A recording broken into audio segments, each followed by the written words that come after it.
There it is. All right. Today we're going to be talking with Francisco Ruvalcaba about buyers are regaining some of the negotiating power in today's housing market, right? Yeah, So that's correct. that's what we're going to talk about. And the reason we want to kind of bring this up is, I'll put it back on the screen, is a lot of people are nervous because they keep hearing rates are going up. And when that's rates go up, rates go down, rates go up, rates go down. You have to start the process to get to know, and then don't even worry about where the rate is, because you're not going to, that rate is just, if you can afford the payment, get in, buy the house, and then figure you're going to, in 6 months to a year and a half, you're going to refinance. So Right. this isn't your forever loan. It's your first loan. You're going to get a different one down the road. It's like a car. Your first car wasn't your first car. If you're going to keep that first car forever, you never would have bought it. Yeah, no. And then it's like they say, right? You date the rate, marry the price. Is that what you do? Yeah. Okay. So it's like one of those things, where and then date the rate, marry the price. There you go. Yeah.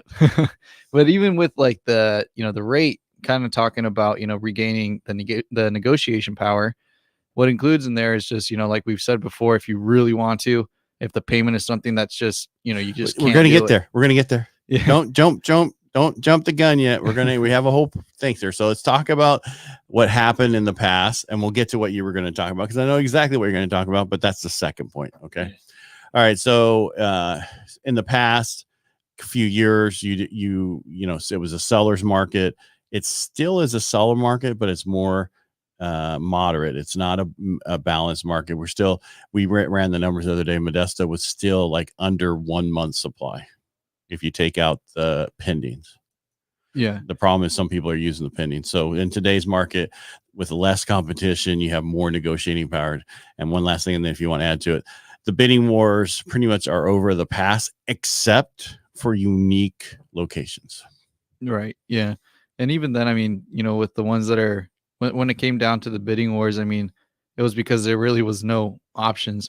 Right now, there's quite a bit of options out there, and you can really pick and choose. And I mean, I just showed a house the other day, and right after I show it, the listing agent's telling me, "Hey, the seller's offering, this, and then it's like, so that negotiation, I've been telling everybody, I mean, you should, no matter what, even if you think that the house hasn't been on market for that long, you'd be surprised.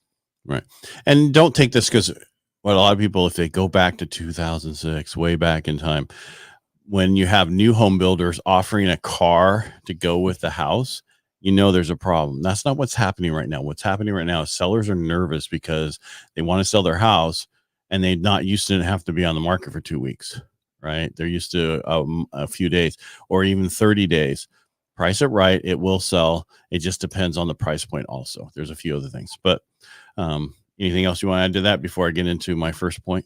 With that too, with the way that the sellers have been thinking, I mean, you also have to think, they're still back a few months ago where that was like a whole crazy market. I think, obviously being on market for 30 to 60 days it's not like unnormal, it's not something that was just out of the norm. It's pretty normal. It's just realistically going on market on a Friday and being pending Monday was out of the ordinary. Right. But it got to a point, just because people wanted out of a certain place, they were available.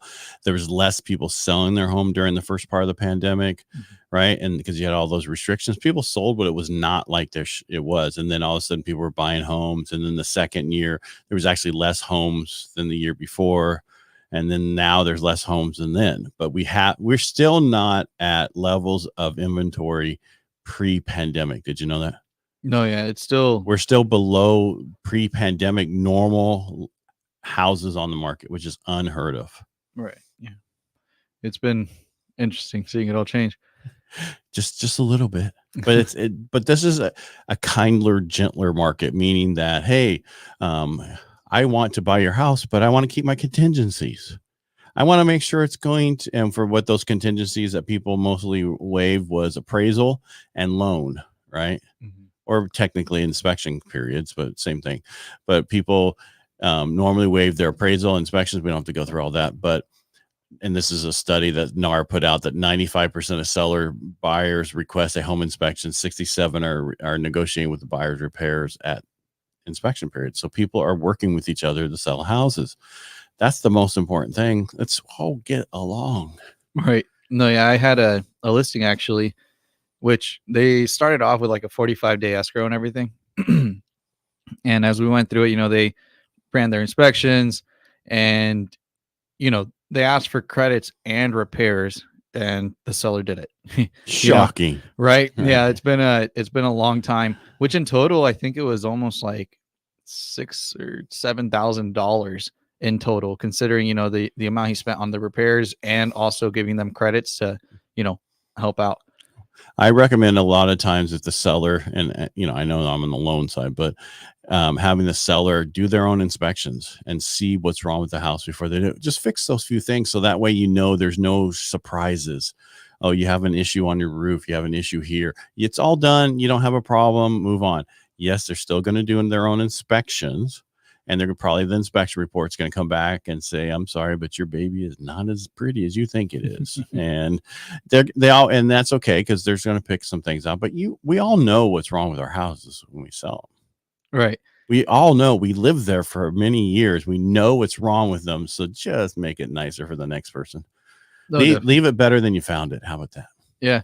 Back to the golden rule, right? It's just like, the same thing that you expect when you go out and are looking at these homes. It's like, and a lot of the times they're very minor things, like little touch ups, and just like you were saying, maybe changing out some outlets and stuff. Like even like that Denali listing, we kind of had it was just some outlets that were like broken and stuff, and small little things. But exactly like you said, when it came down to inspections and everything, they asked for the credits to fix the miscellaneous things, right?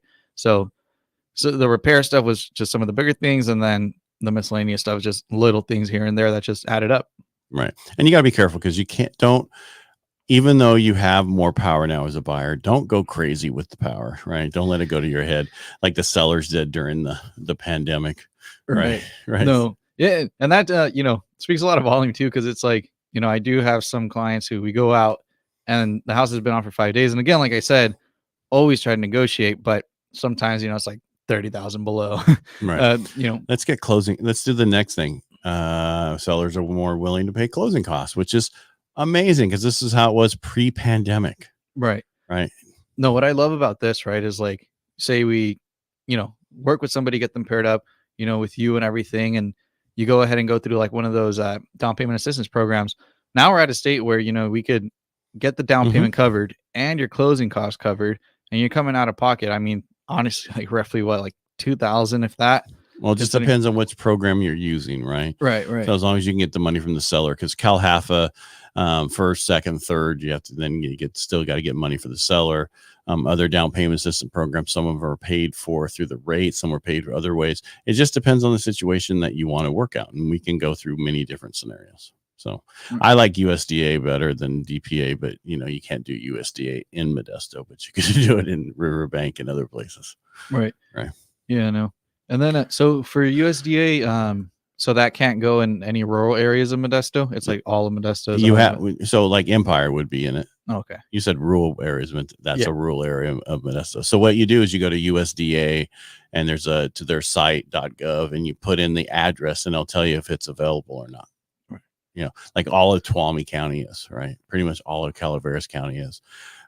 Oakdale's included in that. Mm-hmm. The older part of Riverbank is in it, not the newer part, but the older part. And what's weird is like in Atwater and some of those places where they're building brand new homes, they're part of it. Huh. So because they're in a rural area, but they're brand new homes, so it hasn't changed yet. Right. Yeah. Oh, that's cool. Yeah. So there's a lot of stuff you can do with that program, and reach out. We can help you with those numbers. Let's see here. So we started with sellers are more likely to pay for closing costs. Realtor.com put out that 32% of sellers I'd say 50% or more are willing to do it now. This is, people look at these numbers and things and put out articles. I'm just going to tell you it's more than that. So what's good? What does this mean? It means that I would call it's good news. Yeah. I'd call it a buyer's market, really. It's not a buyer's market, dude. You can't call that because the buyer's market is greater than 6 months supply of inventory. Right. Don't say that. It is a kindler, gentler market. That's what you say. Right. All right. No, 100%. Yeah. I think too, it's like, and it's just the opportunities, it's like realistically, and again, having, and like we say, not letting the power get to your head, but there, you really can. I mean, if you go to one house, and they're not willing to work with you, the next one probably will, Right. you know? And we talked about before, you have options for 2-1 buy downs. It just depends on, and I was explaining this on another program, where it just depends on where, if it makes sense. Do you have money left over from the seller? How much closing costs did you get? You have money left over. I would first apply the closing costs to your closing costs so you can save your money, right? For anything you want to do to the house. Then if you got extra closing costs, look at buying down the rate or doing a 2-1 buy down, but don't go too crazy because you're probably not going to be in that loan very long. And I was explaining this before, that when we used to do the 2-1 buy downs, I'm talking years and years ago, there was no sign of we have inflation, we're going in a recession if we're not one right now, or a double dipping recession. There was not that when we were first using those, when those came out. So that was the difference. You would get them, stay in it for the 2 years or 3 years, and then eventually refinance. Now you're probably going to be in there a year, so don't overdo it. So don't waste money is what I'm getting at. Talk to somebody like myself and Francisco so we can guide you through the process. Right. Yeah, no, even like that, like with my uncle recently, I had helped him purchase, and there were leftover credits, and we just maxed out on the home warranty. And sure enough, there was like an issue with like his electrical. He called him out, $75, and they're going to go ahead and, swap that out. So the only thing I would say about home warranties is if you have their air conditioning go out, take the buyout, hire a local company you have access to. I'm just, because I did a whole thing on this, even on the radio, where we talked about I had a home warranty on my house and the cabin. The air conditioning went out in both places. Mm-hmm. The one up at the cabin, I hired local, no problems. The one here, I went through the actual company that they recommended, and it was out of level by 0.75%. So it was started leaking, and there was other issues where they didn't change out the duct that you should, the size of it. So it's just, I'm saying, get them. Garbage disposals, hot water heaters, those things, don't worry about it. But a major thing like that, take the buyout and hire somebody local. Right. That's all I gotta say. No, and I think it's too, I mean, because like I actually reached out to my home warranty company, and I mean, you could also do your research, right? Like pretty much I just whoever they sent out, I checked it out. They were local, and good reviews and everything. So went through with it, and gonna see how that goes. So I'm just saying, just a lot of times I'm told a lot of the people they refer out to those don't have a full following of people, and they're trying to build their business, and then eventually they're because I tried to find the guy that did mine, she's gone. Yeah. No. But you never know. Just look at all options. How about that? We'll just say look at both options, 100%, and see what's better for you. All right. Anything you want to add before we go, Francisco? Get out there, everybody.